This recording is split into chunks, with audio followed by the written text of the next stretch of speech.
শালার সাওয়ালটারে কোচিং এ দিলাম, বাটপারি করে নাকি পড়াশোনা করে আল্লাহ হচ্ছে এই ভালো জানি। আব্বা কোচিং এ তাইছি। কি রে বাসাদ, তুই এত তাড়াতাড়ি চলে আইসো? আব্বা ও যে আমাদের শারীরিক শিক্ষক দিলার মাস্টার আছে না, সে ইন্তেকাল করে আছেন, সেজন্য আমাদের কোচিং ছুটি দিয়ে দিয়েছে। ইসি রে, আমাদের দেলার মাস্টারটা কতই না ভালো ছিল, আমাদের দেখলেই পারা সালাম দিত।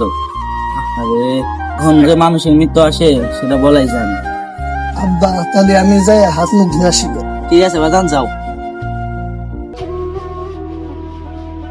মানুষের যে কি মৃত্যু কোন সময় চলে আসে বলা যায় না। আরে দেলার মাস্টার আপনি? দেলার মাস্টার আপনি এই জায়গা, আপনি না মরে গেছেন? মুরব্বী কেমন তারা কথা কন? আপনার সহলিদি কইলো আপনি বলে মরে গেছে, সেজন্যই আমি আপনার লাশ দেখতে এলাম আর কইলাম কোন সময় জানাজার নামাজ জানাজার নামাজটা পড়ে আসি, আর কবে মিলাদ দিবে চারটা খাবার লাইন হইতো।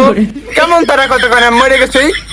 আমার সাওয়াল দি কইলো আপনি বলে মরে গেছেন, সেজন্যই তো আমার সাওয়ালটা ছুটি নিয়ে আসলো। কি বাতে নেই কথা কইছে?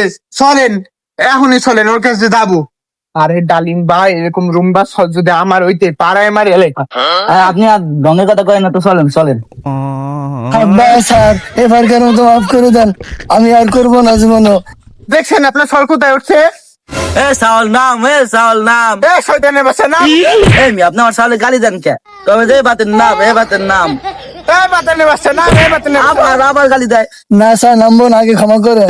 এ মুরাব্বি আপনারা আমার গায়ে হাত দেন, গায়ে হাত দিলে কিন্তু আপনার পরিণতি খারাপ করে এলাম। আপনি কি পরিণতি খারাপ করবেন আমার? হ্যাঁ, আমার গায়ে হাত দেয়